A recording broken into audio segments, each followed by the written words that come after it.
the minister to cast an aspersion on other provinces, saying that there's a lack of leadership on the ground. This census is entirely run under his auspices, number one. Number two, Mibla lo isipik, Yubla ask him, Mibla put him 2.9 million, lo support him this la walk. You people arrived in my province almost 2 months after the census started. So I would like you to withdraw that statement that there is no leadership on the ground in those other provinces. You need to specifically spell out what your people did to make sure that it was carried out successfully in some places and not in others. You know, can go now. Sutim talk nothing na talk also minogat leadership. Please withdraw the statement and explain precisely why it is not working in some places and it's working in others. Don't just generalize, Mr. Speaker. So, You want well, Ken. You want well. yeah. I'm good to ask him, yeah. Because province blue, I'm talk alright, that's all big place blue, I'm bagrapim. Thank you. I am now. On the water blue, I'm awesome. Government allocate him 200 million, you go to department blue. No work this la work. Behind you sing out Ken, all get a province, all get a district. Money blow people blow civic 2.9 million, he go to help him you, lo work him work blow you. Now workman blow ECB go kiss him speedboat, he go lo medeng, lo go pine him all this la paper, he go tap lo hagen, na carry me go back lo medeng, put him lo speedboat, na carry me go lo wiwe. Now you stand up here and you criticizing people blow ECB, na talk also me blow fail. You did. You said there was no leadership. I had my public servants catch a speedboat to come and pick up those things. Now you bagrapim all public servants blow me. All people blow ECB, blow this la floor. What did you do with the 200 million? You talk about. Now you talk me play no putting money. What happened? 172 LLGs that are currently synchronizing the data, which means that they are uploading the data and also doing quality checks and also uploading the data into the database. Then we had 146 LLGs that have already completed their synchronization and just pending or awaiting final checks. On this note, I'd like to take conversation. Yeah.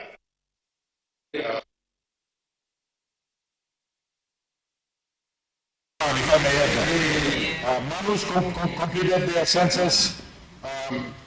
New Ireland have completed their census. East New Britain have completed their census. West New Britain have completed their census. Autonomous region of Bougainville have completed their census, and even Central Province too have completed their census. I'd like to congratulate those provinces simply because there was leadership on the ground. So that's where we are. In terms of conclusion, Mr. Speaker, we're looking at around hopefully end of September. A remote state, many of our people.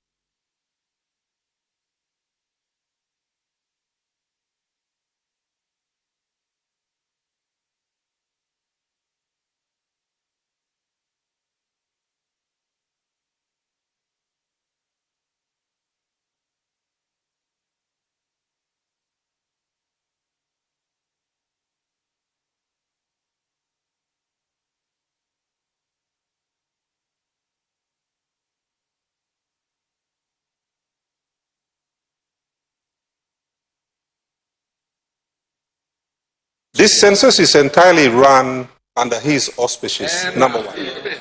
Number two, Mibla lo isipik, Yubla ask him, Mibla put him 2.9 million, lo support him this la walk. You people arrived in my province almost 2 months after the census started. So I would like you to withdraw that statement that there is no leadership on the ground in those other provinces. You need to specifically spell out what your people did to make sure that it was carried out successfully in some places and not in others. You know, can go now. Sutim talk nothing na talk also minogat leadership. Please withdraw that statement and explain precisely why it is not working in some places and it's working in others. Don't just generalize, Mr. Speaker. Thank you, Mr. Speaker. Honorable Governor Bloy Civic, you walk lo asking ma'am. Go straight long lo withdraw the statement now. Point of order Bloy stop, that's all. You ask him straight and manogat. You must ask him, ask him lo. withdraw the statement. Since you know Husky, ma'am, no got now. No, sir, please. So, You Minister- one bell, Ken. You one bell. Yeah. I'm good ask him, yeah. Because province blue, I'm to correct, that's all big place blue, I'm bagrapin. Thank you. I'm honorable member si Luksabe. Minister say you like asking minister usat wena through law siya laga. Yes, Chair. Siya work on sir. So thank you. Now me asking minister. Senap na you just Rausim just lahap to ito ko leaders Jimmy already fail. So the selaya I'm samlay no go good to mas longan so you can Rausim the sila. Thank you, Mr. Speaker. I didn't say political leadership. I said leadership. So leadership is a broad spectrum of certain areas. So if he wants me to withdraw it because it hurts his feeling, I withdraw that segment. Thank you. Okay, you may got plan the supplementary na Governor Long Southern Highlands supplementary blue pass them. Supplementary blooming, Mr. Speaker. National Census, Emino, one plalilik something. It's a matter of national importance, and in my view, it cannot be just answered in 5 or 10 minutes question time. So there are a lot of challenges. We are faced with a lot of challenges, a lot of good sides, sub-national government partnership. I asked the minister to detail a parliamentary statement so we can see where we are. By opposition to, by electoral or something. Let the minister provide a detailed statement on where we are in terms of this census, the challenges, the successes in some provinces, the sub-national government support. Like in my province, we provided support, funding support. It's an important matter, so let's allow that. Can I ask through you, Mr. Speaker, can you provide a detailed ministerial statement here on where we are? Thank you. Honorable Minister. Thank you, Mr. Speaker, and I'd like to thank the good governor from Southern Highlands for his question. Yes, Mr. Speaker, we will provide a detailed report once we conclude the census, and then that report will be tabled in Parliament, and then we can debate it going forward. But if I may add, when 2011 census was concluded, it took approximately 9 months to complete that census.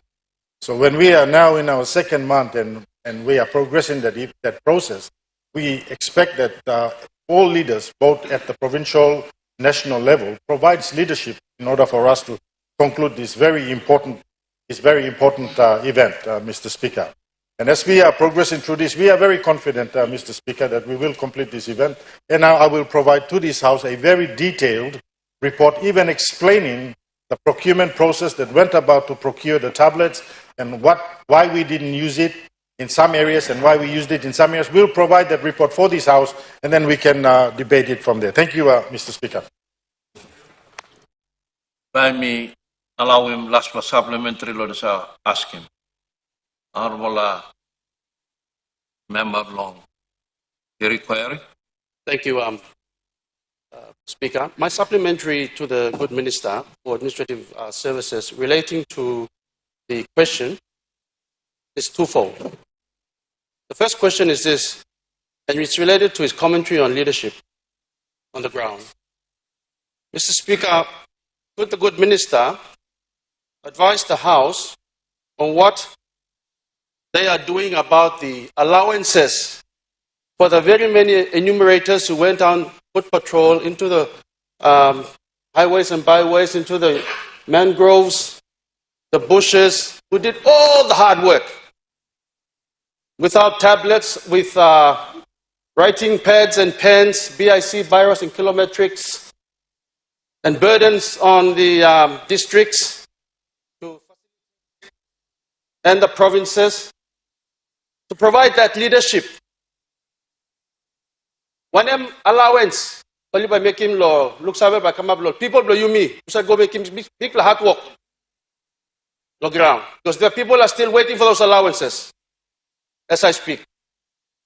Number one question. Number two question, related to the foundation question raised by the good member for Pomio, was relating to the LLG letter written by the Minister for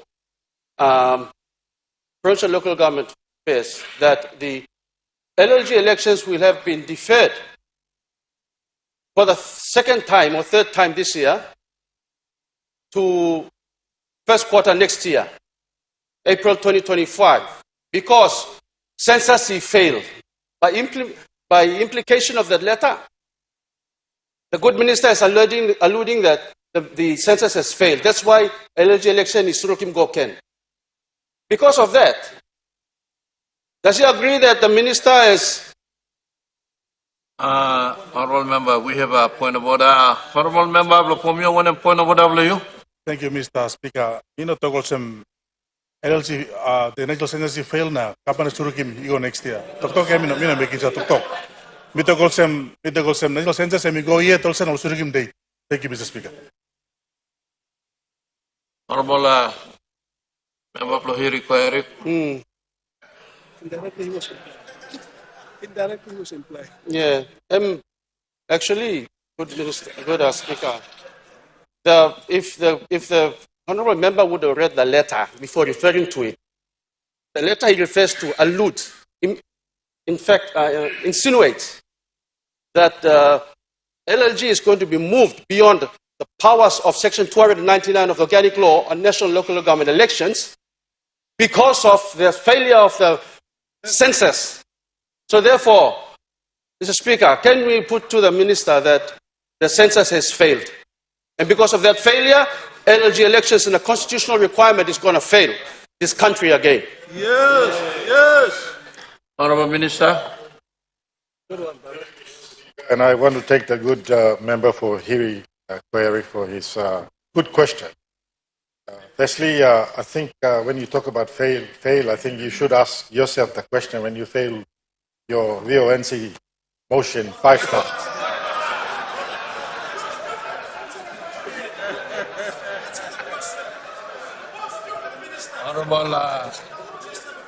Honorable Minister, take your seat. Honorable Governor, take your seat. Honorable Minister, you by withdrawing this letter talk lo VONC, you go straight. You come straight long answering this question long. Member Lahiri Kwari. Thank you, Mr. Speaker.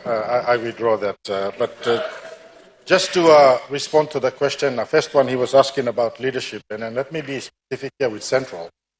When Central Provincial Governor and his other members contributed funding to support the census process, Hiri Koeri did not contribute any money, and that's information gathered. So if you want to talk about leadership must come from the leader himself. So before you ask the question, you have to reflect yourself first. Okay.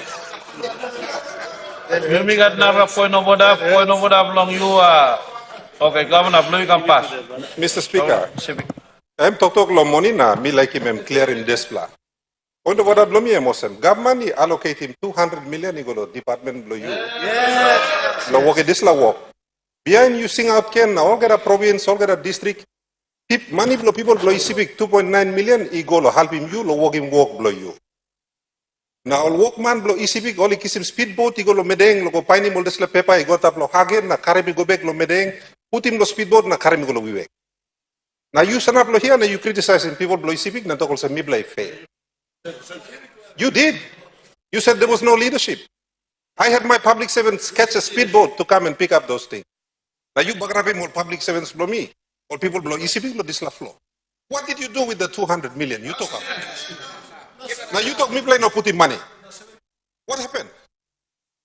Honorable Minister. Mr. Speaker, I want to know whose questions am I responding to first? Am I responding to the Hiri Query member or to the member, regional member for... Honorable Governor, no can talk enough CI, give him to talk, all right? All right. Dongen and point of order. But you answer a question he required. Honorable Minister. Thank you, Mr. Speaker. The leadership on the ground, firstly, is a shared responsibility between the national government and the provincial government. As a result of that, all the administrators were asked to come in, and we signed a memorandum of understanding with all the provinces, delegating the power from Waigani to the provinces, giving them the responsibility to conduct the census in their provinces. We, as a as the National Statistics Office here and my ministry just simply provided support from our end. All the funding were given to the provinces. All the responsibility were given to the provinces. The operational running and the administrative running were given to the provinces to conduct the census. We provided, and the funds were given to the provincial finance or provincial treasury to manage the funds. And the reason why National Statistics Office did not were able to pay the allowances on time was because that responsibility was passed to the provinces. With the transfer of the funds, the delegation of power to sign and all that was given to the provinces to do that, Mr. Speaker. So when we are getting confused here and accusing us, we provided support from this end, and where the provinces failed, we had to use our funds from the trust account to support the provinces to ensure that they completed their census. So, Mr. Speaker, when the allowances were paid 2 weeks ago, I had the opportunity to sit with the finance minister and the finance secretary, because the financial instruction was very specific that that funding was to be managed by Department of Finance, not National Statistics Office. So we sat down with them 2 weeks ago and we asked them if they could move that funding back to the National Statistics Office, because we were coming under criticism of allowances when we had no control over that part of the funding within the financial instructions. So I would like to thank the good minister and the finance secretary for just a couple of days ago transferring that responsibility back to National Statistics Office so we can resolve these issues on the allowance that he's talking about, Mr. Speaker. The tablets, when we engage the tablets, this is the first time Papua New Guinea has gone into the electronic space. So of course there will be some tedious issues and some challenges, but that's a process that we are working with. We need to migrate into technology space. We can't keep doing pen and paper. But as a country, we understood this. So when we did a plan to ensure that we had the tablets, we had a plan B as well. In the event we were not able to use the tablets, that doesn't mean that we stop. So we ordered the papers as well to ensure that in the event that they couldn't use the tablets, we could use the pen and paper interview as well, so that the process of the census could continue without stopping, Mr. Speaker. So whilst I do appreciate the good questions getting raised, none of these opposition MPs have ever come into my office, to my ministry, sat down with me, asked me how we are going and how they can help. Mr. Speaker. So while you are throwing stones, look back at yourself, Mr. Speaker. Yes. Thank you, Mr. Speaker. Honorable Member Blomadang. Thank you, Mr. Speaker, for allowing me to put a question without notice. I'd like to ask a question to the Finance Minister on the same issue concerning if he can answer to Parliament of the 200 million that was announced by the Marape Rossell government that would be funding this census, as the Minister for Administration Services says that generally was classified as failed. If the good minister can confirm from his office, if he can Parliament exactly how much of that 200 million has been released to the department to carry out the census. Thank you. Honorable Minister of Finance. Thank you, Honorable Speaker. This is my first time to stand before the people of this country through this Parliament, and this is my first question to answer. And I'd like to take this time to thank the Prime Minister for giving me this responsibility to serve as the Minister for Finance. Thank you. Coming back to the question Honorable Member has asked. Okay. How much we have spent on the budgeted for this? But the figure that we are floating around here, announcing here and there, is through my records, it's only 103 million, not 200 million. And the total that was originally appropriated for the population census in 2024 is 53,900,000. A total of 50 million has been reappropriated in the census, making the current appropriation of 103.9 million. So 100% warrants have been issued to the National Statistics Office from the 103.9 million. The total of 59 has been transferred The Department of Finance has already total of 17.7 million has been expended with a balance of 41.3 million remaining in the trust. The Population Census Trust was created to assist the census payments in the provinces and districts. The payments by finance are done and effectively through the use of electronic transfer if using the Bank of Papua New Guinea. The balance of the appropriation, which is 103 million.9 less, was transferred to the trust account of 59 million. That is 44.9 million was spent by NSO. For example, the large procurement expenses such as maximum enterprises for tablets, etc. Complete a list of the payments can be made available very soon. Thank you. Point of order, honorable member. The good minister is reading a statement, a written response statement. So it is called a plan strategy. Thank you too much. Honorable member. Order. Honorable member, point of order is out of order. Honorable member Rabam.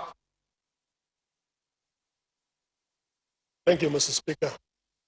Mr. Speaker, my question without notice, is for the Attorney General, Minister for Justice, to answer. Mr. Speaker, I believe not long ago, or some time ago, this Parliament passed a constitutional amendment to our court structure, the high court structure in this country, where we approved the Court of Appeals to come between the National Court and above the Supreme Court. Just wondering when implementation of this decision would be seen in this country. Thank you, Mr. Speaker. Honorable Minister Anthony.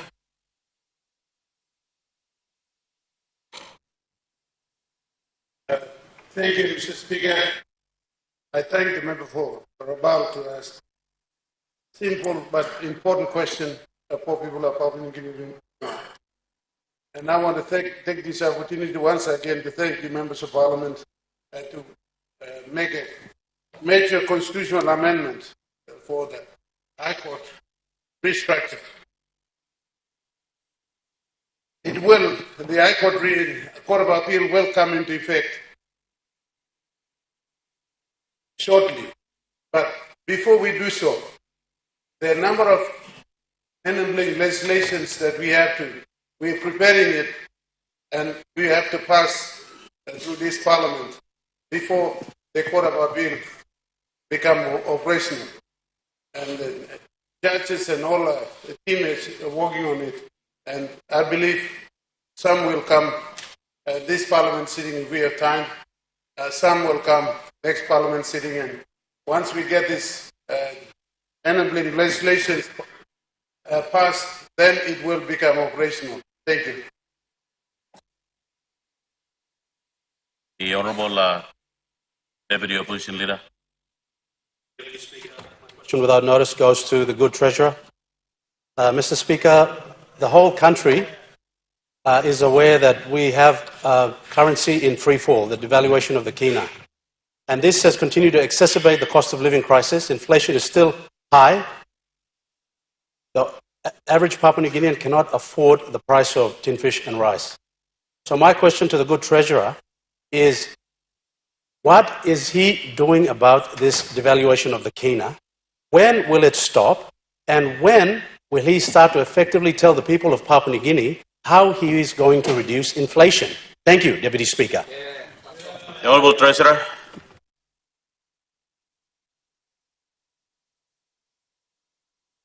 Thank you, Mr. Speaker. And I want to thank the Deputy Opposition Leader for his 2 or 3 pertinent questions. I want to thank him for his good concerns on the issues he's raised based on some very wrong facts. So let me just correct him. He did mention, I'll answer the question. He has been telling this Parliament and the members of and the people of Papua New Guinea that the Kina has been in free fall. Mr. Speaker, a lot of his questions I feel are deceitful. A lot of his statements are deceitful because he continues to paint a really wrong picture of how the economy is really going. So I appreciate the opportunity to clarify some of those concerns. On his claim that the Kina is in free fall, Mr. Speaker, let me provide the facts to the Parliament this morning.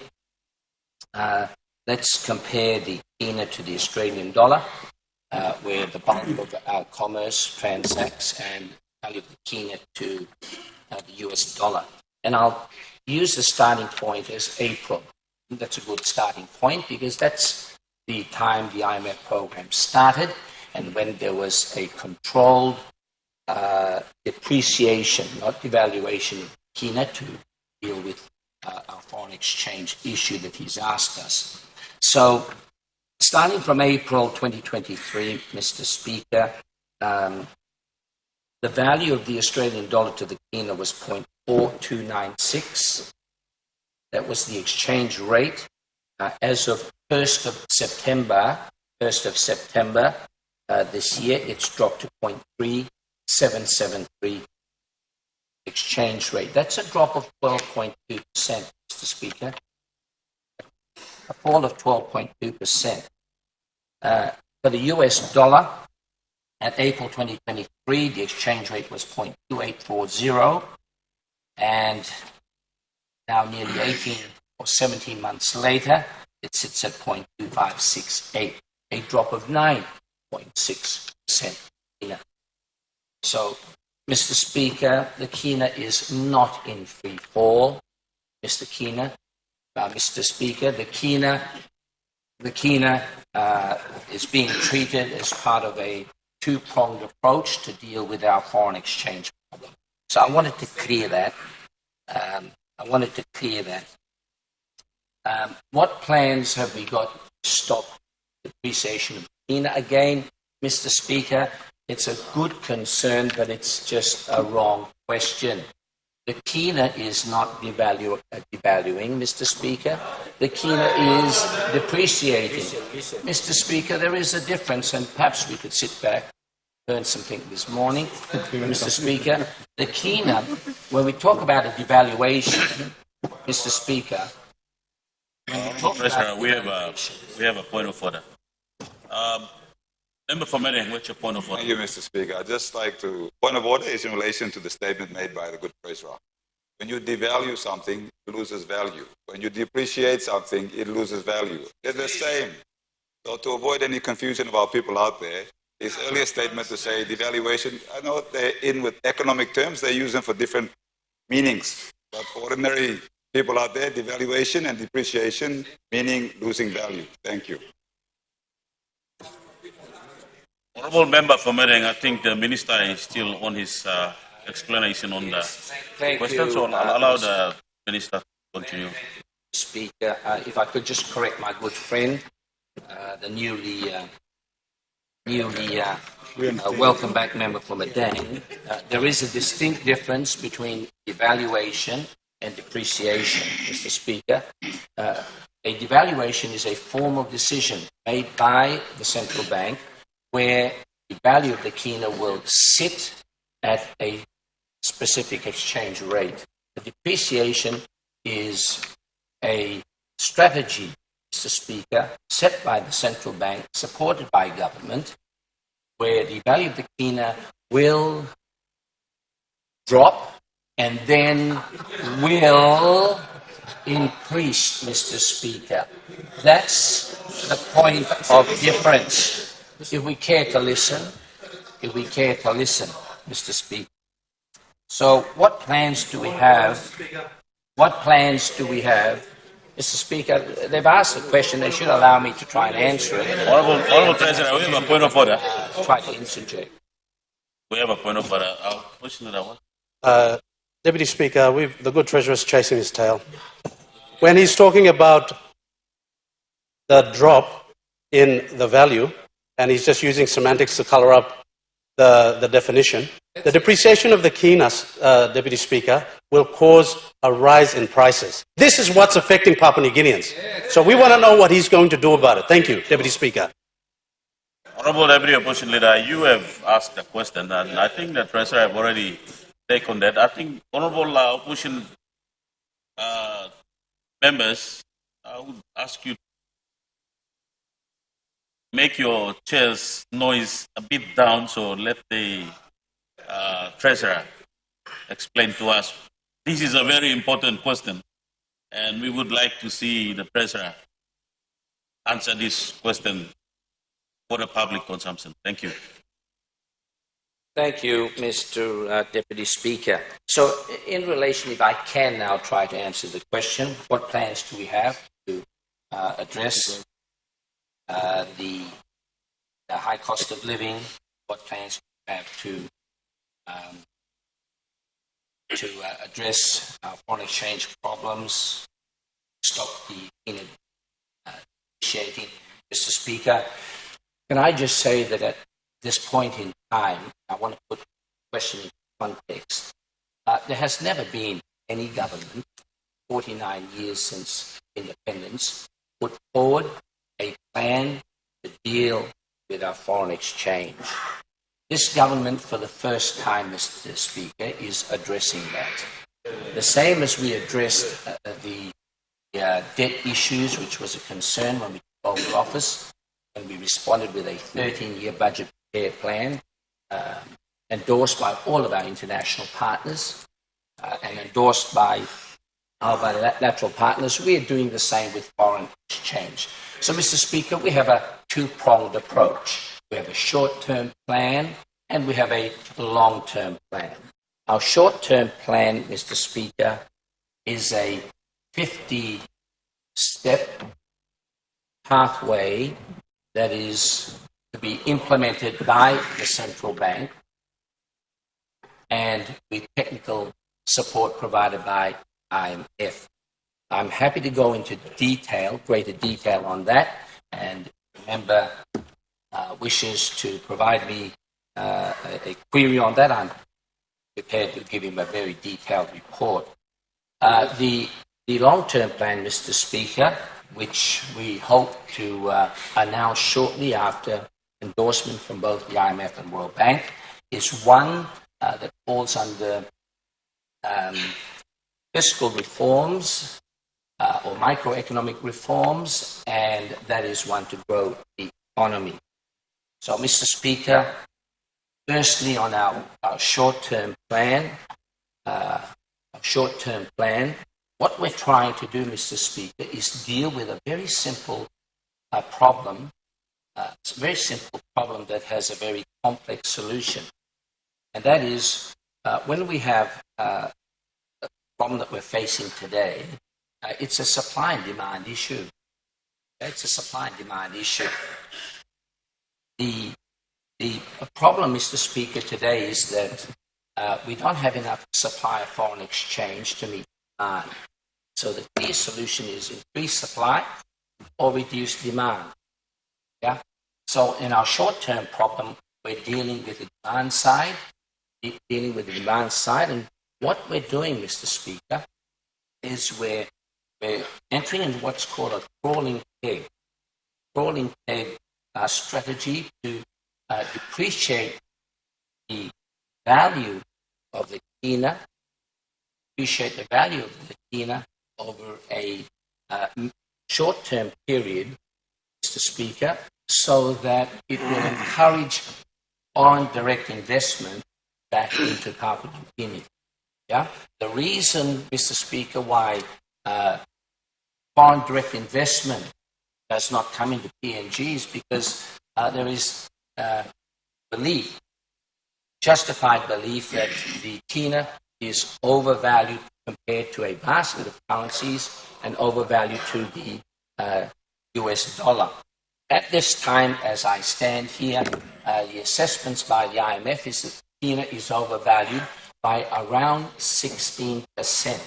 So if you're an investor wanting to bring your money into Papua New Guinea, if you're an investor wanting to bring your funds into Papua New Guinea and you know that the Kina is overvalued by 16%, well, clearly you're going to be reluctant to do that, Mr. Speaker. And we all know if you want to grow our economy, there are two ways. We can grow the economy organically, as we've been doing by increasing our capital budget, and we've done that, 10.3 billion this year compared to the other side at 4.6 when we took over. If you want to transform the size of our economy much faster, Mr. Speaker, you need FDI. We've got that at the moment in the resource sector. Yeah, but we want that spread in all of our other sectors, especially agriculture. So what do we need to do, Mr. Speaker? We need to depreciate the value of the Kina to what we call a clearance rate. And that's about a 16% depreciation. Once that happens, Mr. Speaker, once that happens, then we hope, we expect that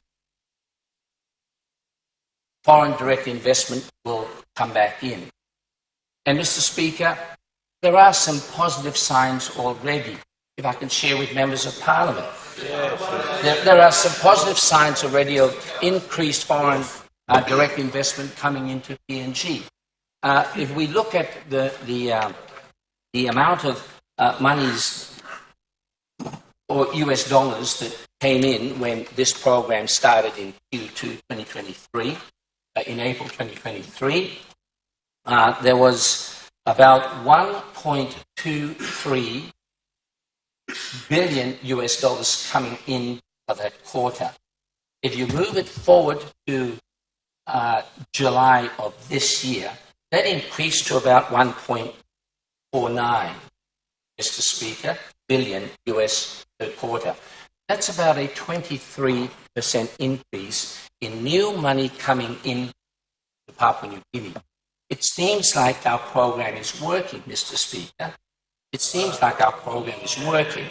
And at this point in time, I say it seems like it's working because no one's ever had a plan before, including my good friend that's just about to ask me. Honorable Minister, we have a point of order. Member for Yali Mupangia, what's your point of order? We don't want to flowery statement. True. Mr. Speaker, is referring to a decrease in the value of Kina that will bring in more foreign direct investment in the country. Right now, he's saying that over the last quarter or so, brought in several billion US dollars into the country. He has to clarify whether there is a foreign direct investment or it is coming through the loans that we are achieving. Exactly. He should not be misleading the country and this honorable. One bullshit He needs to be system. specific in his statements, because there's, in our view, zero visibility of foreign direct investment in this country very long. Yes. Thank you, Honorable Member for Yalu Pangia. I'm seeing that you are trying to debate the statement, and it's a point of order taken, and I will ask the Minister continue. And Honorable Minister, we have only 4 minutes for the. So can you get straight to the point and answer the questions? Thank you, Mr. Speaker. I'd like to conclude by sharing with the Parliament and our nation some of the cost of living packages we're doing to address some of these problems. But I do appreciate the question that was asked of me. Am I talking about new US dollars coming into the country, or is it loans? He wants a specific answer, so I'll give him a specific answer, Mr. Speaker. The figure that I gave you, 1.323 billion US dollars at Q3 22 excludes foreign loans, and it excludes the intervention of the central bank. You heard me use the figure of 1.23 billion US dollars.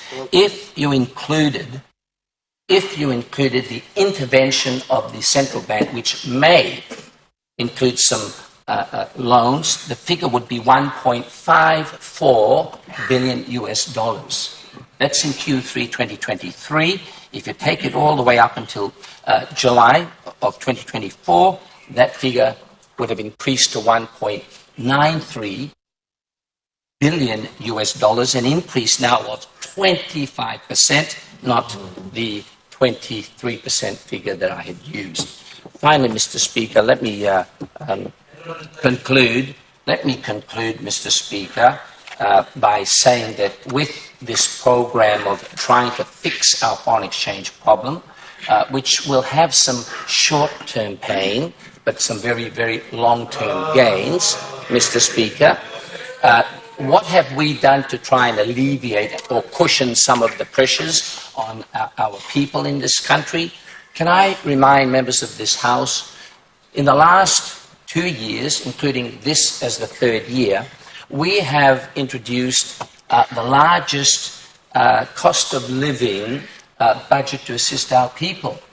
To date, it's been 1,177 billion Kina, Mr. Speaker, that we have supported our people in 2022 and 2023. This year, it's around about 600 million Kina.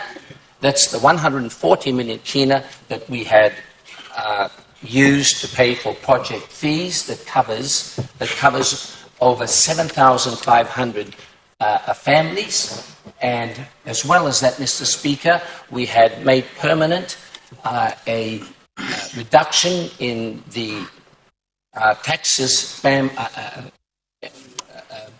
families pay for their fortnightly wages, making it now permanent that any citizen in our country that earns up to 20,000 Kina per year, or 769 Kina per fortnight, anyone now that earns over that will save 63 Kina a fortnight. Thank you, Mr. Speaker. Honourable members, our question time lapsed.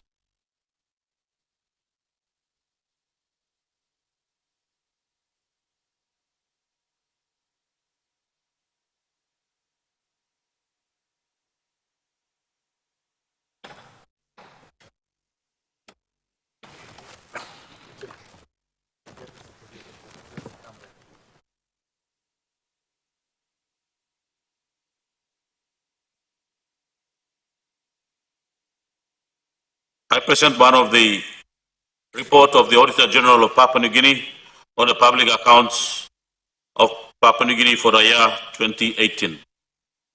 Chairman, public accounts. Move that the Parliament take note of the paper and that the report be referred to the Permanent Parliamentary Committee on Public Accounts. The question is that the motion be agreed to. Those in favour say aye. Those against say no. Ayes have it.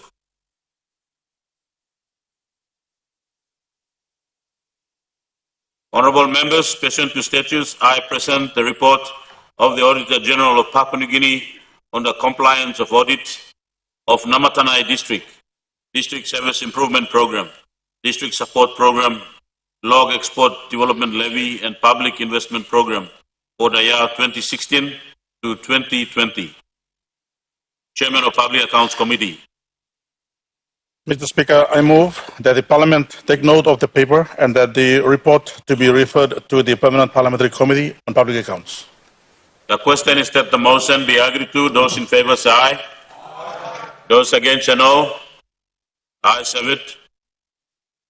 Honourable members, pursuant to statutes, I present the annual report of the Office of the Public Solicitor for the year 2023.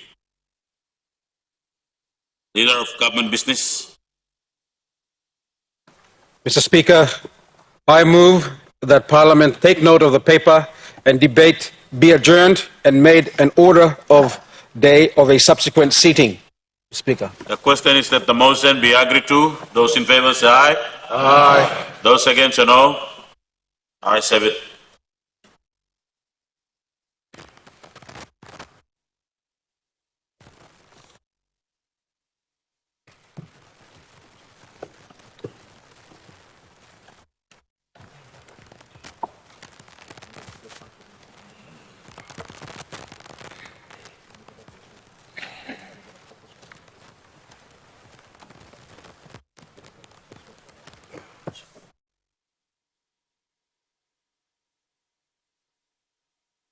Honourable members, I have to inform the Parliament that Honourable Luta Wenge, MP, provincial member for Morobe, has proposed that a definite matter of public importance be submitted to the Parliament for discussion, namely ongoing unwarranted and violent, unjust, uprooting and inhuman treatment of landowners by corporate giants in the national capital and throughout Papua New Guinea. In accordance with Standing Order 1094, the proposed discussion must be supported by 9 members, including the proposer, rising in their places.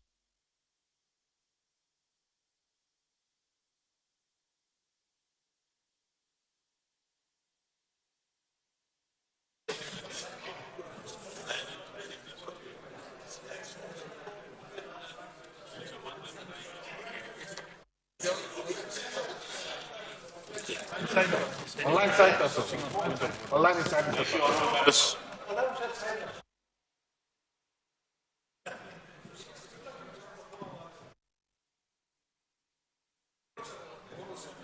In accordance with Standing Order 1095, the proposed discussion is postponed until 3:30 this afternoon.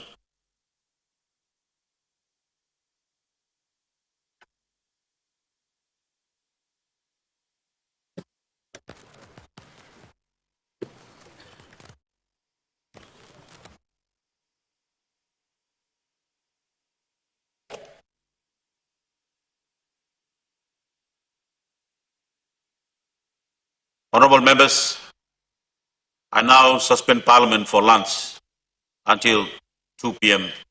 this afternoon.